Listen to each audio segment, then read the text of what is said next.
把甜蜜与从容活成答案，一篇写给每个普通人的生活练习曲。盛夏的风把城市吹得发烫，热搜像被按下了加速键。某个午后，路人镜头里，冯绍峰与一位素人女友在人群中并肩而行，另一边，赵丽颖放慢脚步，把更完整的时间留给孩子与生活。两条看似平行的轨迹，在公众视野里悄悄交叠成一个更大的命题：成年人如何在爱与责任之间重建秩序，寻找力量，活出节奏。以下不追逐八卦，不扩大缝隙，只把那些日常里最难的选择写成一首送给所有人的练习曲。一堂关于时间分配的公开课。热搜记录了好奇，时钟提醒了步伐。街头的并肩与亲子出行的从容，看似互不相关，其实共同指向在有限时间里同时照顾值得的人与需要的自己。成年人的成熟不是分得完美，而是随时校准，今天向亲密靠近，明天回到亲职，后天给职业留白，每一次调整都让生活的节拍更贴近心跳。分寸感比经验更难，它没有主动入境，也不把存在感当成绩。步幅、距离、目光都在守一份克制，并肩却不把彼此推向风口，出现却不刻意制造高光。分寸是保护也是尊重，让关系在喧嚣里保留私密空气，也让两个人在注视中不丢失内在秩序。数字之外是步伐的默契。相差17岁是事实，同频却是选择。相处久了你会明白，同龄未必同路，不同龄也能同拍。真正的成熟是一次次被看见、被讨论、被学习之后，把青涩换成体谅，把好奇练成从容。数字会老去，默契会生长。别把公共投票当亲密说明书。更美不如从前，这些评语太轻薄。亲密的变量远超镜头可见，价值观的靠近，生活方式的配合，对未来的同向而行，都与外貌评分无关。选择权只在当事人手里，旁观者的高级审美是尊重他人的温暖与稳定。名人与普通一日的附件。闲走、逛街、被偶遇，对普通人是日常，对处在镁光灯下的人则是一种附件，把被看见练回能看见。看见街角的咖啡，听见同行的轻语，聊一些不上热搜的小事。当你能在注视里呼吸，不为取悦而表演，也不为叛逆而对抗，生活就会把普通还给你。频次不是全部，质量才是答案。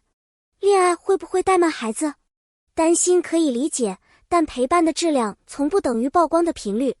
镜头多记录显性时刻，隐性的陪伴发生在没有光的时间。作息安排、情绪抚慰、学习跟进、生活协同。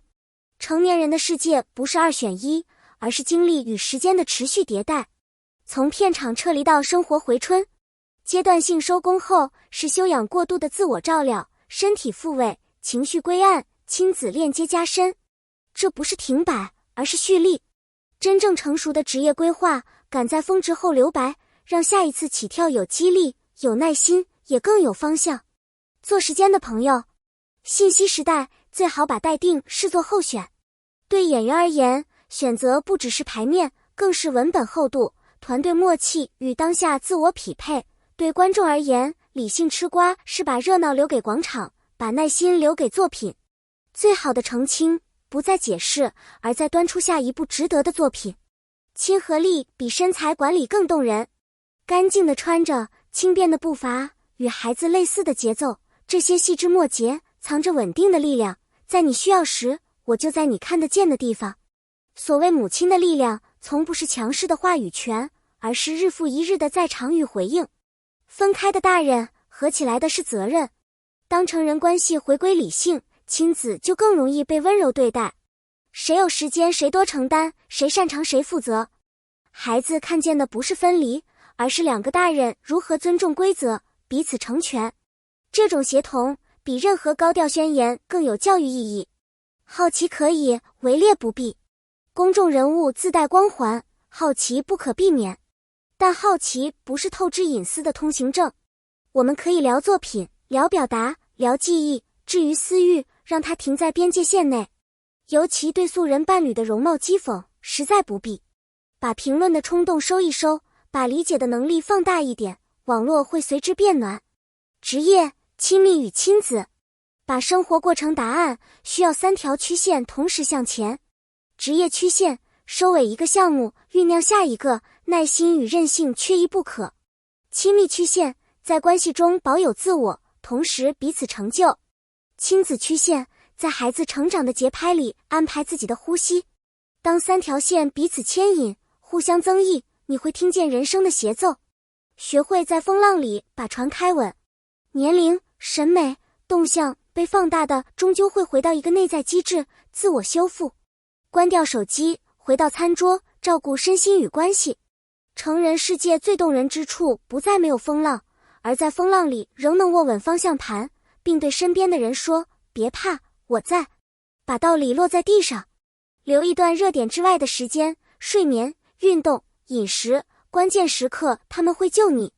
与亲密的人建立分寸共识，不必时时在线，但要彼此可见。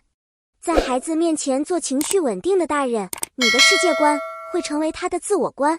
练习理性吃瓜，把赞美给努力，把宽容给不完美。设立镜头外的目标，读完1本书，学会1道菜，跑完5公里，把成就感从被看见转为能看见。他的甜蜜，他的从容。甜蜜不是热闹的修辞，而是稳定的温度。你做你自己，我做我自己，我们并肩互不打扰，彼此守护。从容不是口号，它需要时间与选择慢慢积累，知道何时退一步，也知道何时向前迈。一个在恋爱里自我修复，一个在亲子里滋养生活，方向不同，终点都是成熟。一杯咖啡里的夏天。午后2点，街角遮阳伞投下斑驳。他把手机扣在桌面，笑着说，别看那边，看我。他点头。杯中冰块细碎的响，提醒2个成年人，幸福不是被宣布，而是在细处被照料。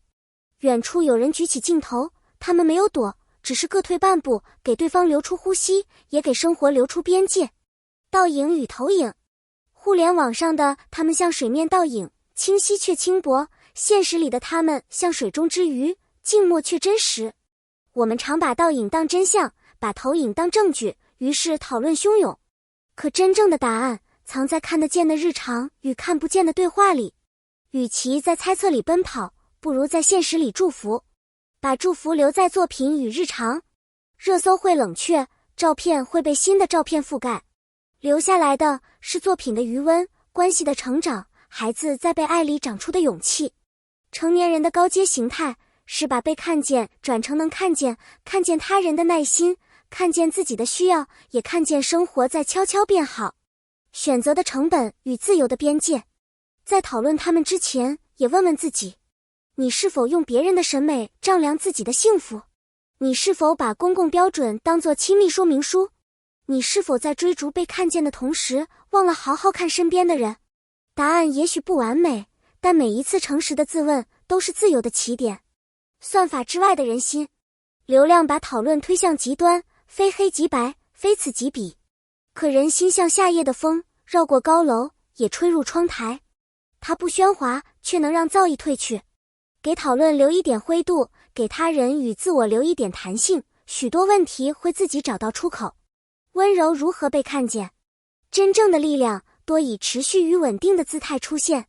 带娃的路上，逛街的巷口，休假与复工的交替处，温柔一寸寸累积，回响一点点扩大。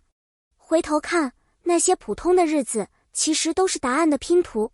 写给每一个在场的我们。